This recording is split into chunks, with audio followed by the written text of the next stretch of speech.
السلام علیکم ورحمۃ اللہ وبرکاتہ۔ ان الحمد للہ والصلاۃ والسلام علی رسول اللہ، اما بعد۔ محترم ناظرین کرام اور عزیز طلبہ، کتاب تقویۃ الایمان کے درس میں آپ کا خیر مقدم ہے۔ باب الاشراک فی العادت، یعنی عادات و اطوار میں جو شرک پایا جاتا ہے اس کی مذمت کے تعلق سے یہ باب چل رہا ہے۔ جیسا کہ ہم اور آپ اچھی طرح سے جانتے ہیں کہ ناموں کے تعلق سے بھی بڑی بے احتیاطیاں پائی جاتی ہیں۔ نام انسان کی پہچان ہوتا ہے اور اس کی پہچان جتنی اچھی ہوگی اتنا ہی اس کے لیے بہتر ہوگا۔ اسی لیے شریعت اسلام نے اچھے نام رکھنے کا حکم دیا ہے، اور خاص طور سے ایسے نام جن کے اندر ابدیت کی نسبت اللہ رب العالمین کی جانب کی جا رہی ہو۔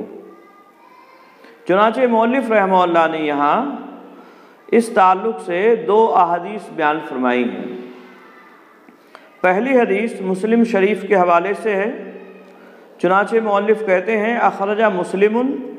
عن ابن عمر رضی اللہ تعالی عنہما قال قال رسول اللہ صلی اللہ علیہ وسلم ان احب اسمائکم الی اللہ عبد اللہ و عبد الرحمن۔ ترجمہ کرتے ہوئے مؤلف فرماتے ہیں مشکات کے باب الاسامہ میں لکھا ہے کہ مسلم نے ذکر کیا کہ عبداللہ ابن عمر رضی اللہ تعالیٰ عنہما سے مروی ہے،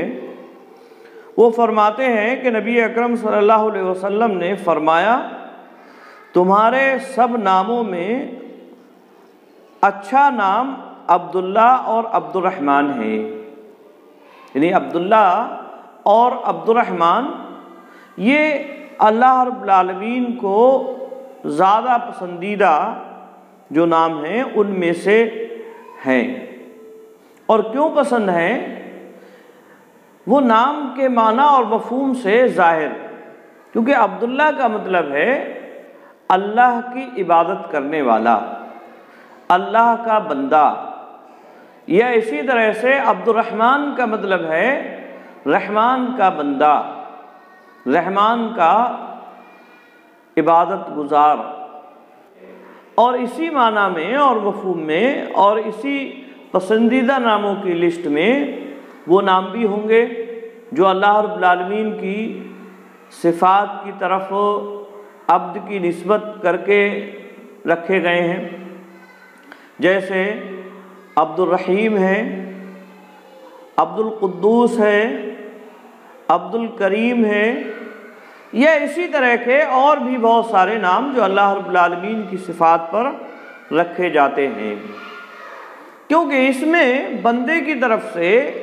اللہ رب العالمین کے تئیں ایک عاجزی پائی جاتی ہے کہ وہ اپنے نام کے ذریعے سے اللہ رب العالمین کی طرف اپنی نسبت عاجزانہ طور پر کر رہا ہے کہ وہ اللہ کا بندہ ہے، اللہ رب العالمین کا غلام ہے۔ مؤلف فائدے کے تحت لکھتے ہیں یعنی عبداللہ کے معنی بندہ اللہ کا اور عبد الرحمن کے معنی بندہ رحمان کا، سو اسی میں داخل ہیں عبد القدوس، عبد الخالق، خدا بخش، اللہ دیا، اللہ داد، یعنی اس طرح کے جو نام رکھے جاتے ہیں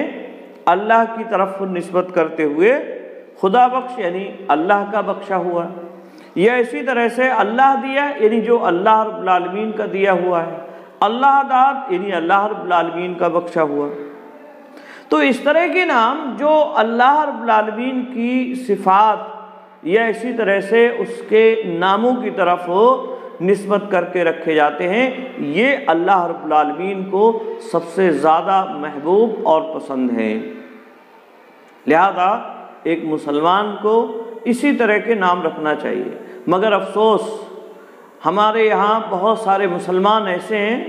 جو اپنے نام اللہ رب العالمین کی طرف رکھنے کی بجائے اور دوسری طرف نسبت کر کے رکھتے ہیں، اور بہت سارے ایسے نام رکھتے ہیں جن کا کوئی معنی اور مفہوم نہیں ہوتا ہے۔ کوئی اپنا نام عبد المصطفیٰ رکھ رہا ہے، کوئی اپنا نام کسی پیر کی جانب منسوب کرتے ہوئے غلام غوث رکھ رہا ہے، یا اس طرح کے اور بھی بہت سارے نام رکھے جاتے ہیں۔ تو ان سے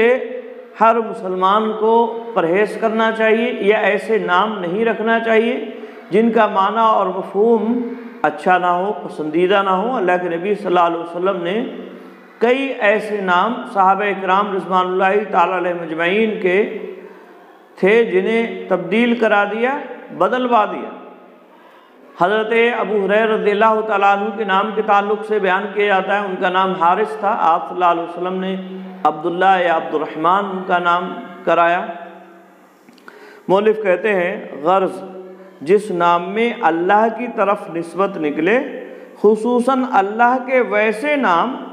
کا ذکر ہو کہ اور کسی کو نہ بولتے ہوں، یعنی ایسے نام کا ذکر خاص طور سے اگر ہو تو اور زیادہ بہتر اور عمدہ بات ہوگی جو صرف اللہ کے لیے بولے جاتے ہیں۔ جیسے اللہ ہے تو اللہ کی طرف نسبت کی جائے عبداللہ، یا اسی طرح سے رحمان، یہ اس کی خصوصی صفت ہے، کسی اور کے لیے نہیں بولی جاتی ہے، تو اس کی طرف نسبت کرتے ہوئے عبد الرحمن رکھا جائے۔ تو یہ نام زیادہ بہتر اور عمدہ ہوں گے، اور جو صفات اللہ رب العالمین اور اس کے بندوں میں مشترک ہیں تو ان میں بھی کوئی ایسی چیز خصوصیت والی لگا لینا چاہیے جو صرف اللہ رب العالمین کی طرف ناموں کو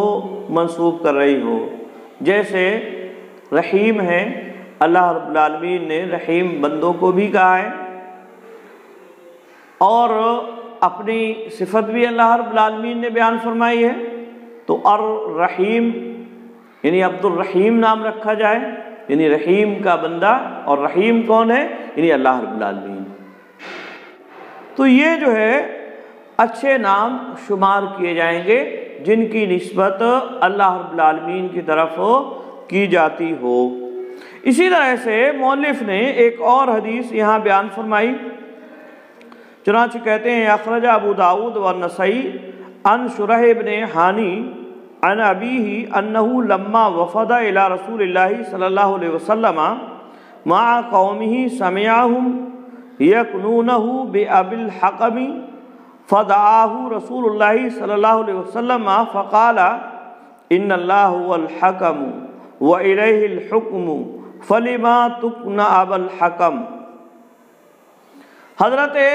امام ابو داود اور امام نسائی نے حضرت شریح ابن حانی سے روایت کیا ہے، وہ اپنے والد سے روایت کرتے ہیں، اور یہ بھی مشکات کے باب الاسامہ میں لکھا ہے، اور شریح جو ہے یہ اپنے والد سے نقل کرتے ہیں انہو لما وفد الى رسول اللہ صلی اللہ علیہ وسلم مع قومہ، کہ جب وہ وفد کی شکل میں اپنی قوم کے ساتھ نبی اکرم صلی اللہ علیہ وسلم کے پاس آئے، سمعہم تو آپ صلی اللہ علیہ وسلم نے ان کو سنا، یعنی ان کی قوم کو کہتے ہوئے، یکنونہ ان کی کنیت لیتے ہوئے، بے ابی الحکم ابو الحکم، یعنی ابو الحکم کنیت لیتے ہوئے نبی اکرم صلی اللہ علیہ وسلم نے سنا کہ ان کی قوم کے لوگ ان کی کنیت ابو الحکم رکھے ہوئے ہیں۔ فدعاہ رسول اللہ صلی اللہ علیہ وسلم، تو اللہ کے نبی صلی اللہ علیہ وسلم نے ان کو بلایا اپنے پاس، فقال اور کہا ان اللہ هو الحکم، بے شک اللہ رب العالمین حکم ہے، وإلیہ الحکم اور اسی کی جانب حکم لوٹتے ہیں، فیصلے اسی کی جانب لوٹتے ہیں، یعنی وہی ہے فیصلے کرنے والا۔ فلما تکنا ابا الحکم، تو پھر تجھ کو کیوں کہتے ہیں ابو الحکم؟ یہ اللہ کے نبی صلی اللہ علیہ وسلم نے ان سے سوال کیا، یعنی گویا کہ آپ صلی اللہ علیہ وسلم نے ابو الحکم کنیت پر ناراضگی ایک طرح سے جتائی اور کہا کہ یہ کنیت نہیں ہونا چاہیے، کیونکہ ابو الحکم کا مطلب ہے اصل قضیے چکانے والا، فیصلے کرنے والا، اصل فیصلہ کرنے والا، اور ظاہر سی بات ہے یہ صفت اللہ رب العالمین کی ہے۔ اللہ رب العالمین ہے فیصلے کرنے والا، اصل قضیے چکانے والا وہی ہے، اس کے علاوہ کوئی دوسرا نہیں ہے۔ تو کوئی انسان کو ابو الحکم کیوں بلائے گا، کیوں ابو الحکم کو نیت رکھے گا؟ فائدے کے تحت مؤلف کہتے ہیں یعنی یہ بات کہ ہر قضیہ چکاوے اور ہر جھگڑا مٹاوے یہ اللہ ہی کی شان ہے۔ آخرت میں اللہ رب العالمین پہلے، پچھلے، آئندہ آنے والے یا گزرے ہوئے جتنے بھی فیصلے ہوں گے سب اللہ رب العالمین چکائے گا، اور دین و دنیا کے جھگڑے صاف ہو جائیں گے، اللہ رب العالمین سب کا فیصلہ فرمائے گا۔ اس بات کی کسی مخلوق کو طاقت نہیں ہے، ایسا کوئی مخلوق نہیں کر سکتی ہے۔ اس حدیث سے معلوم ہوا کہ جو لفظ اللہ ہی کی شان کے لائق ہے اور اس میں وہ پایا جاتا ہے وہ اور کسی کو نہ کہے، وہ اور کسی کو نہ کہا جائے، وہ صرف اللہ رب العالمین ہی کے لیے استعمال کیا جائے۔ جیسے بادشاہوں کا بادشاہ، مالک سارے جہاں کا، خدا بند جو چاہے کر ڈالے، معبود بڑا داتا، بے پرواہ، علی ھذا القیاس، یعنی اسی طرح کے اور بھی بہت سارے نام۔ لیکن افسوس بہت سارے مسلمان ایسے نام اپنے پیروں اور مرشدوں کے، ولیوں کے ایسے رکھتے ہیں جو صرف اللہ رب العالمین کی صفات ہیں، جیسے غوث اعظم بہت بڑا مدد کرنے والا۔ اب ظاہر سی بات ہے غوث اعظم یہ اللہ رب العالمین کی صفات میں سے ہے، وہی ہے مدد کرنے والا، اس کے علاوہ کون ہے دوسرا جو مدد کر سکے، اور پھر اس میں بھی بہت بڑا مدد کرنے والا۔ یہ اسی طرح سے گنج بخش یا داتا، اس طرح کے اور بھی بہت سارے نام جو ہمارے زمانے میں پائے جاتے ہیں، جو محض اللہ رب العالمین ہی کی صفات ہیں، اور کسی دوسرے کے اندر یہ طاقت نہیں ہے کہ وہ کسی کو پیسہ دے سکے، کسی کو گنج خزانہ دے سکے، کسی کو کسی کی مدد کر سکے اپنی طور پر، جب تک کہ اللہ رب العالمین کی مرضی شامل نہ ہو۔ لہذا کسی کو غوث اعظم کہنا، داتا کہنا، گنج بخش کہنا، یا اسی طرح سے غریب نواز کہنا، یہ درست نہیں ہوگا، کیونکہ غریبوں کو نوازنے والا، امیروں اور غریبوں کو نوازنے والا، مدد کرنے والا، اور اسی طرح سے خزانے بخشنے والا، یہ ساری کی ساری اللہ رب العالمین کی صفات ہیں، لہذا اسی کی طرف نسبت ہونا چاہیے۔ تو مؤلف رحمہ اللہ نے جو ناموں کے تعلق سے لوگوں کے درمیان میں شرک پایا جاتا ہے اس سے متعلق یہ دو احادیث یہاں بیان فرمائی، اور ہر مسلمان کو چاہیے کہ وہ اپنے بچوں کے نام اچھے اچھے رکھے، جن کے معنی اور مفہوم اچھے ہوں، جن کے اندر شرک یا شرک کی بو نہیں آتی ہو، اللہ رب العالمین کی طرف عبدیت کی نسبت کرتے ہوئے نام رکھے جائیں، نبیوں اور پیغمبروں کے نام پر اپنے بچوں کے نام رکھے جائیں، تو یہ ایک اچھی بات ہوگی۔ امید ہے کہ بات سمجھ میں آ گئی ہوگی۔ آج کے لیے بس اتنا ہی۔ السلام علیکم ورحمۃ اللہ وبرکاتہ۔